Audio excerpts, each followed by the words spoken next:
আজকে একটা ছোট প্রতিবেদন নিয়ে আপনাদের সামনে হাজির হলাম। আপনারা হয়তো জানেন যে পশ্চিমবঙ্গের নবনির্বাচিত 12 জন সাংসদ ভারতের প্রধানমন্ত্রী নরেন্দ্র মোদীর সাথে দেখা করেছেন এবং নরেন্দ্র মোদীর সাথে প্রায় আধ ঘন্টা খানেক তাদের সঙ্গে একটা বৈঠক হয়েছে। সেই বৈঠক থেকে অত্যন্ত গুরুত্বপূর্ণ কিছু তথ্য সেটা উঠে এসেছে এবং যা পশ্চিমবঙ্গবাসী যারা এই রাজ্যে পরিবর্তন চান তাদের জন্য কিন্তু একটা আশার খবর হতেই পারে। আজকে সেটা আপনাদের জানাবো। তবে তার আগে আপনাদের বলবো, যারা সিম্পল অ্যাজ এবিসির নিয়মিত দর্শক তারা হয়তো মনে রাখতে পারবেন যে আমরা আপনাদের বেশ অনেক কয়েকটি পর্বে আগে দেখিয়েছিলাম যে অভিজিৎ গঙ্গোপাধ্যায়ের একটা বক্তব্য। অভিজিৎ গঙ্গোপাধ্যায় সাংবাদিকদের দেওয়া এক সাক্ষাৎকারে তিনি বলেছিলেন যে ভারতের প্রধানমন্ত্রী নরেন্দ্র মোদীর কাছে 5 মিনিট সময় চেয়েছে, আর এই 5 মিনিট সময় যদি আমরা পাই, যেটার ইঙ্গিত প্রধানমন্ত্রী দিয়েছেন, তাতে আমরা এমন কিছু তথ্য তুলে ধরতে পারবো যেটা নিয়ে আশা করছি পশ্চিমবঙ্গের জন্য একটা ভালো ফল আমরা আশা করতে পারি। এই ধরনের একটা বক্তব্য বলেছিলেন।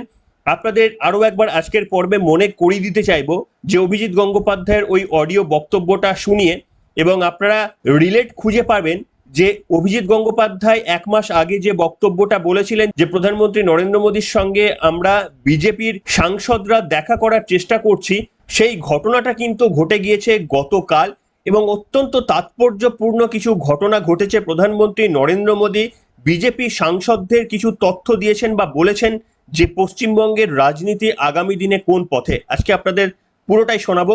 নমস্কার, welcome to simple as ABC. আপনাদের সকলকে স্বাগত জানিয়ে শুরু করছি আজকের পর্ব। আপনাদের প্রথমে শোনাতে চাইবো অভিজিৎ গঙ্গোপাধ্যায়ের সেই অডিওটি যেখানে আমরা বলেছিলাম যে অভিজিৎ গঙ্গোপাধ্যায় প্রধানমন্ত্রী নরেন্দ্র মোদীর সঙ্গে সাক্ষাতের জন্য চেষ্টা করছেন এবং তিনি এবং বাকি যারা বিজেপির নবনির্বাচিত সাংসদরা রয়েছেন তারা চাইছেন প্রধানমন্ত্রী নরেন্দ্র মোদীর সঙ্গে অন্তত 5 মিনিটের একটা সাক্ষাৎকার, এবং এই 5 মিনিটই নাকি যথেষ্ট বলে অভিজিৎ গঙ্গোপাধ্যায়কে অনেকটা আশ্বস্ত বা কনফিডেন্ট লেগেছিল। আপনাদের শোনাবো সেই অডিও কলটি। বলছে আপনি 5 মিনিট প্রধানমন্ত্রী থেকে সময় চেয়েছেন। হ্যাঁ, 5 মিনিট সময় চেয়েছি। আমি একা নয়, আমরা 8 জন সাংসদ। যেখানে গিয়ে আমরা স্পেসিফিক 2-3টে প্রশ্ন আমরা তার কাছে করব। প্রশ্ন সেই অর্থে নয়, আমরা সাজেশন দেবো 3টে, এবং আমরা আশা করব তিনি সেগুলো মন দিয়ে শুনবেন, এবং তিনি যে মন দিয়ে শুনবেন সেই ইঙ্গিত আমরা অলরেডি পেয়ে গেছি। আমি তো মুখ্যমন্ত্রীকে সর্বসমক্ষে চোর বলেছিলাম, তারপর বলেছিলাম চোর বলেছি এই কারণে উনি যাতে আদালতে আসতে পারেন, আমি প্রমাণ করব উনি কত রকমের চুরি করেছেন। কই, এখনো তো আসেননি, আমি অপেক্ষা করছি। বলেছিলাম তো, এখনো বলছি। সেদিন বলেছিলাম, আজকে কি পরিস্থিতি পাল্টেছে? বরং পরিস্থিতি আরো নতুন রকমের হয়েছে। এখন নিশ্চয়ই এখনো চোর বলছি। শুনলেন বন্ধুরা, এই অডিও কলটি আপনাদের অনেকদিন আগে শুনিয়েছিলাম।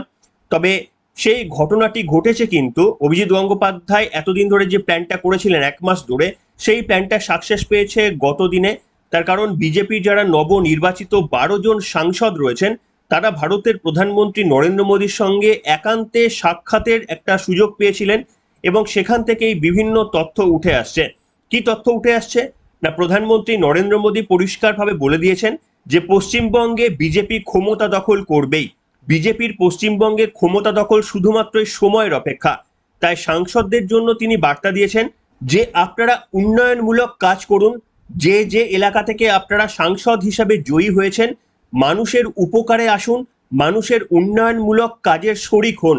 একেবারে এই বার্তা দিয়েছে কিন্তু ভারতের প্রধানমন্ত্রী। অর্থাৎ কোনো উল্টো রাস্তা নয়, যেরকমটা আমাদের রাজ্যের তৃণমূল কংগ্রেসের তরফ থেকে দাবি করা হয় যে একটা অর্থনৈতিক ব্লকেট করে তৃণমূল কংগ্রেসকে ক্ষমতা থেকে সরিয়ে ব্যাকডোর দিয়ে ক্ষমতা দখল করার চেষ্টা করছে বিজেপি। সেইটা কিন্তু আদেও নয়। প্রধানমন্ত্রী নরেন্দ্র মোদী পরিষ্কারভাবে বলে দিয়েছেন লোকসভা নির্বাচনে যে ফল হয়েছে সেটা কিন্তু মানুষের রায় নয়, তাই ওটাতে যেন আফসোস না করে একেবারেই ভালোভাবে নিজের এলাকার জন্য উন্নয়নমূলক কাজ করা যায় এবং সেই উন্নয়নমূলক কি কাজ করছে তার খতিয়ানও প্রধানমন্ত্রীর কাছে জমা দিতে তিনি নির্দেশ দিয়েছেন। এবং তিনি বলেছেন যে এই লোকসভায় বিজেপির তথাকথিত যে খারাপ ফল হয়েছে বলে বিভিন্ন মহলে একটা চর্চা চলছে, তা নিয়ে এই রাজ্যের কিছু কিছু বিজেপি সাংসদরা বা বিজেপি নেতৃত্ব তারা কিছুটা হলেও মানসিকভাবে ভেঙে পড়েছেন। প্রধানমন্ত্রী নরেন্দ্র মোদী কিন্তু তাদের চাঙ্গা করে বলেছেন যে পশ্চিমবঙ্গে আমরা ক্ষমতাতে আসছি। একেবারে দৃঢ় কণ্ঠে প্রধানমন্ত্রী নরেন্দ্র মোদী বলে দিয়েছেন তিনি ভারতের প্রধানমন্ত্রী হতে পারেন, কিন্তু মনে রাখতে হবে যে একজন বড় রাজনৈতিকবিদ। এই মুহূর্তের বিরাট বড় একজন রাজনৈতিকবিদ আমাদের দেশের মধ্যে, তিনি যখন আশ্বস্ত করেছেন পশ্চিমবঙ্গের সমস্ত সাংসদদের যে পশ্চিমবঙ্গে ক্ষমতায় আসা শুধু সময়ের অপেক্ষা, সেটা নিশ্চিতভাবে একদিকে বিজেপির কার্যকর্তাদের যেমনি উদ্বুদ্ধ করবে, তেমনি আবার সংগঠনকে মজবুত করে 2026-এর বিধানসভায় বিজেপি যেন ঝাঁপিয়ে পড়তে পারে, সেই বার্তা বিজেপি ইতিমধ্যেই পেয়ে গেল। তাই 2026-এর লড়াইটা কিন্তু প্রধানমন্ত্রী নরেন্দ্র মোদী জমিয়ে দিলেন, এবং একেবারেই জেতার লক্ষ্যেই যে বিজেপি 2026-এর আগে নামবে সেটা পরিষ্কার। তার কারণ ভারতের প্রধানমন্ত্রী হিসাবে ছেড়ে দিন, একজন বড় রাজনৈতিকবিদ হিসাবে তিনি যদি মনে করছেন যে পশ্চিমবঙ্গে আমরা ক্ষমতায় আসতে চলেছি, এটা বিজেপির জন্য একটা বড় বার্তা। কিন্তু আসুন আপনাদের শোনাতে চাইবো একটা সংবাদ মাধ্যমের এক সাংবাদিকের বক্তব্য। তিনি কিভাবে ব্যাখ্যা করছেন এই মিটিং এর পর ঘটনাটিকে নিয়ে, তিনি কি বলেছেন আসুন আপনাদের শোনাবো। এবং তার বক্তব্যটা শুনলে এতক্ষণ ধরে যেটা আমি বললাম আপনারা মিল পাবেন, যে প্রধানমন্ত্রী নরেন্দ্র মোদী শুধুমাত্র এই মুখের কথাই যে উদ্বুদ্ধ করেছে এমনটা নয়। প্রধানমন্ত্রী নরেন্দ্র মোদী বিশ্বাস করেন যে 2024-এর লোকসভা নির্বাচনে যে ফলাফলটা এসেছে সেটা মানুষের রায় নয়, সেটা যে কোনো কারণেই হোক তিনি আর ব্যাখ্যা করেননি। আপনারা জানেন যে পশ্চিমবঙ্গে কিভাবে নির্বাচন হয়, রাজ্যের মাননীয় মুখ্যমন্ত্রী মমতা বন্দ্যোপাধ্যায়ের প্রশাসন কিভাবে নির্বাচন করে, সেই তথ্য যদি আমাদের কাছে থাকে, ভারতের প্রধানমন্ত্রী নরেন্দ্র মোদী তিনি এত বড় রাজনৈতিকবিদ, তার কাছেও নিশ্চয়ই সেই খবর ছিল। সেই কারণেই কিনা জানি না তিনি বলেছেন যে 2024-এর যে নির্বাচন সেই ফলে কিন্তু আশাহত না হয়ে একেবারেই 2026-এর দিকে লক্ষ্য করে এগিয়ে যাওয়া উচিত। তার কারণ বিজেপির বঙ্গজয় কিন্তু সময়ের অপেক্ষা। আসুন আপনাদের শোনাবো ওই সাংবাদিক বন্ধুর বক্তব্য, যিনি পরিষ্কারভাবে কি ঘটনাটি ঘটেছে সেটা বর্ণনা করেছেন। আসুন সেই বক্তব্যটা শুনুন। অডিও কল রয়েছে, অডিও কলটা আপনারা শুনুন। দেখো, গত সপ্তাহে বিজেপি সভাপতি তথা কেন্দ্রীয় মন্ত্রী সুকান্ত মজুমদার তিনি প্রধানমন্ত্রীর সঙ্গে দেখা করেন এবং সেই সময় তিনি আর্জি জানান যে যাতে লোকসভায় যে 12 জন বিজেপি সাংসদ রয়েছে তাদেরকে একবার সময় দেন প্রধানমন্ত্রী নরেন্দ্র মোদী।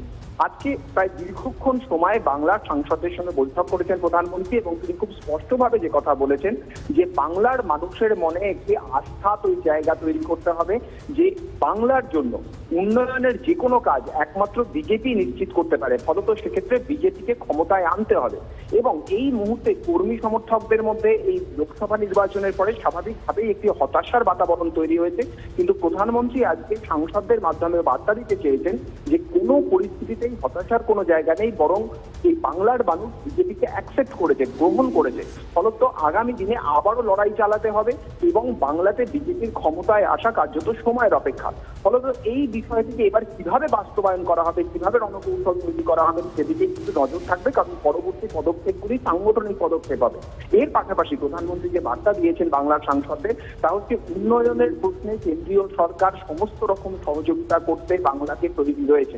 অর্থাৎ যে অভিযোগ তৃণমূল নেত্রী তথা তৃণমূল কংগ্রেস করছে যে বাংলাকে উদ্দেশ্য প্রণোদিতভাবে বঞ্চিত করা হচ্ছে, প্রধানমন্ত্রী আজকে বিজেপি সাংসদদের বার্তা দিয়েছেন যে বাংলার উন্নয়নের প্রশ্নে কোনো রকম বৈমাত্র সুলভ আচরণ করা হচ্ছে না, বরং যে কোনো ধরনের সহযোগিতা করতে কেন্দ্রীয় সরকার তৈরি আছে। অনেক ধন্যবাদ। শুনলেন বন্ধুরা, এবার আপনাদের কাছে একটা তথ্য দিই যে দেখুন, ভারতের প্রধানমন্ত্রী নরেন্দ্র মোদী রাজনীতি করেন, কিন্তু রাজনীতিটা রাজনীতির মতো করেই করেন, নোংরা রাজনীতি কিন্তু তিনি করেন না। এবং সেই কারণে তিনি কোনো রকম বিজেপি বিধায়কদের আশ্বস্ত করেননি যে ইডি সিবিআই লাগিয়ে বা এমন কিছু করব 2026-এর আগেই পট পরিবর্তন হয়ে যাবে, এমন কিছু করব, প্রশাসনিক ক্ষমতা ব্যবহার করে তৃণমূল কংগ্রেসের ক্ষমতায় টিকে থাকা দায় হয়ে যাবে, এই বার্তা কিন্তু তিনি দেননি। তিনি একজন রাজনৈতিকবিদ হিসাবেই বলেছেন তার যেটা পর্যবেক্ষণ, যে পশ্চিমবঙ্গে যেভাবে ভোট গ্রহণ হয় সেইটা সম্ভবত তিনি খুব ভালোভাবেই অ্যাওয়ার রয়েছেন, এবং তিনি বলেছেন যে মানুষের রায় কতটা প্রতিফলিত হয়েছে 2024-এ সেটা তিনি বুঝতে পেরেছেন। তাই তিনি বিজেপি বিধায়কদের আশ্বস্ত করেছেন যে আপনারা কাজ করে যান, 2026-এর দিকে লক্ষ্য রেখে কাজ করে যান, পশ্চিমবঙ্গে বিজেপির ক্ষমতায় আসা একেবারেই অবশ্যম্ভাবী। এবং এটা করার জন্য তিনি কোনো রকমের ব্যাকডোর ক্যালকুলেশন বিজেপি সাংসদদের বলে দেননি, কোনো শর্টকাট রাস্তা কিন্তু তিনি বলে দেননি। তিনি বলেছেন যে আপনারা যে যে অঞ্চল থেকে জয়লাভ করেছেন সেই অঞ্চলে মানুষদের পাশে থাকুন, উন্নয়নমূলক কাজ করুন এবং আমাকে জানান যে আপনারা উন্নয়নমূলক কাজের জন্য কি কি করছেন, কি কি পদক্ষেপ নিচ্ছেন, সেগুলো আমার কাছে জানান। এই ধরনের কিন্তু একেবারেই ব্লু প্রিন্ট সাজিয়ে দিয়েছেন। অর্থাৎ কোনো ব্যাকডোর দিয়ে পরিকল্পনা নয়, যেটা রাজ্যের তৃণমূল কংগ্রেস দাবি করে যে অর্থনৈতিকভাবে ব্লকেট করে দিয়ে একেবারেই ব্যাকডোর দিয়ে শাসন ক্ষমতা কায়েম করার চেষ্টা করছে। এই সমস্ত বক্তব্য তৃণমূল কংগ্রেস বলতে পারে, কিন্তু তার যে কোনো সারবত্তা নেই প্রধানমন্ত্রী নরেন্দ্র মোদী কিন্তু সেটা বুঝিয়ে দিলেন। তার কারণ ক্লোজ ডোর একটা মিটিং হয়েছে, সেখানে কোনো সংবাদ মাধ্যমের প্রবেশ ছিল না, তাই সংবাদ মাধ্যম জানতেই পারতো না যদি প্রধানমন্ত্রী নরেন্দ্র মোদী কোনো ব্যাকডোরের ক্যালকুলেশন বলতেন। কিন্তু ওইখানে যারা সাংসদরা উপস্থিত ছিলেন তারাই পরে এসে সাংবাদিকদের সামনে বলেছেন, ঘনিষ্ঠ মহলে বলেছেন যে প্রধানমন্ত্রী নরেন্দ্র মোদী উন্নয়নমূলক কাজ করতে বলেছেন। তার কারণ বাংলার মানুষ যে বিজেপির সাথে রয়েছে এইটা কিন্তু প্রধানমন্ত্রী নরেন্দ্র মোদী বুঝতে পেরে গেছেন। আপনাদের আমিও বলেছিলাম যে যতই এই রাজ্যের শাসন থাকুক না কেন, বিজেপির সাংগঠনিক যতই দুর্বলতা থাকুক না কেন, তাও মনে রাখবেন যে বিজেপি 2,33,00,000 ভোট পেয়েছে এই রাজ্যে। এত কিছু হওয়ার পরেও 2,33,00,000 ভোট পায়, অর্থাৎ এই ভোটের মধ্যে একটাও কারচুপি নেই, একটাও ছাপ্পা নেই, একটাও জল ভোট নেই। একেবারে এই ভোট যদি বিজেপি বড়সড় কোনো আন্দোলন ছাড়াই তৈরি করতে পারে, সেটা কিন্তু একটা ক্লিয়ার কাট ইঙ্গিত যে পশ্চিমবঙ্গের মানুষ বিজেপিকে বিরোধী দল হিসেবে সমর্থন করছেন। পশ্চিমবঙ্গের একটা বড় অংশের মানুষ চাইছেন বিজেপি ক্ষমতায় আসুক। প্রধানমন্ত্রী নরেন্দ্র মোদী এটা খুব ভালোভাবেই জানেন যে বিজেপি হয়তো সাংগঠনিকভাবে আর কিছুটা হয়তো যদি চাঙ্গা হতে পারে, তাহলে তৃণমূল কংগ্রেস যে পদ্ধতিতে ভোট করিয়ে বারবার ক্ষমতা দখল করছে সেইটা হয়তো কোথাও রুখে দেওয়া যেতে পারে বলে অন্তত এতদিনকার প্রাজ্ঞ একজন রাজনৈতিক বিদ হিসেবে নরেন্দ্র মোদী বুঝতে পেরেছেন। তাই তিনি বলছেন যে পশ্চিমবঙ্গে কিন্তু আমরা ক্ষমতায় আসছি, এবং এটা যে কথার কথা নয় সেটা তিনি বুঝিয়ে দিয়েছেন। এটা তিনি বিশ্বাস করেন, তার রাজনৈতিক পর্যালোচনা, তার তথ্য থেকে, তার রাজনৈতিক বিশ্লেষণ থেকে এই কথা বলেছেন তিনি বিজেপি সাংসদদের। অর্থাৎ এটা পশ্চিমবঙ্গবাসী যারা তৃণমূল কংগ্রেসের শাসন ক্ষমতা থেকে মুক্তি চাইছেন তাদের জন্য কিন্তু একটা বড় খবর, একটা ভালো খবর। দেশের সর্বোচ্চ রাজনৈতিকবিদ যদি মনে করেন পশ্চিমবঙ্গে ক্ষমতা পরিবর্তন আসন্ন, এবং সেটা পাবলিকদের দেওয়া কোনো জনসমক্ষে কোনো মিটিং নয়। তার কারণ সাধারণ মানুষকে জনসমক্ষে অনেক কথা বলতে হয়, কিন্তু সেটা যদি ক্লোজ ডোর মিটিং হয় তার গুরুত্বটা অনেক ক্ষেত্রে বেড়ে যায়। তাই প্রধানমন্ত্রী নরেন্দ্র মোদী যদি বিশ্বাস করে, নিশ্চিতভাবে বিজেপির যারা কর্মকর্তারা রয়েছেন, কার্যকর্তারা রয়েছেন, তাদের আত্মবিশ্বাস নিশ্চিতভাবে 2026-এর আগে অনেকটাই বেড়ে গেল। এরপরে দেখা যাক প্রধানমন্ত্রী নরেন্দ্র মোদীর কথায় উদ্বুদ্ধ হয়ে এই রাজ্যে ক্ষমতা দখল করার জন্য কি কি পদক্ষেপ নিতে পারেন। এখনো বেশ কিছুটা সময় রয়েছে, তারা কি কি পদক্ষেপ নেন। আর মাত্র 2% হিন্দুদের ভোট যদি কালেক্ট করতে পারে বিজেপি, তাহলে বিজেপি ক্ষমতায় চলে আসবে। শুভেন্দু অধিকারী আগেই বলেছেন লোকসভা ফলের ভিত্তিতে। শুভেন্দু অধিকারী বলেছেন যে 2,33,00,000 ভোট আমরা পেয়ে গিয়েছি, এবং 146টি বিধানসভায় আমরা 40% ভোট পেয়েছি। আর মাত্র 2% ভোট আমাদের দরকার।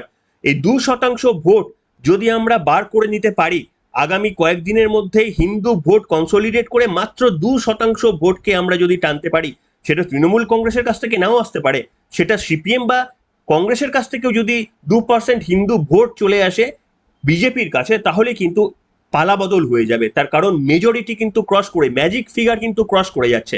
146 পাওয়া মানে ম্যাজিক ফিগার কিন্তু ক্রস করে যাওয়া।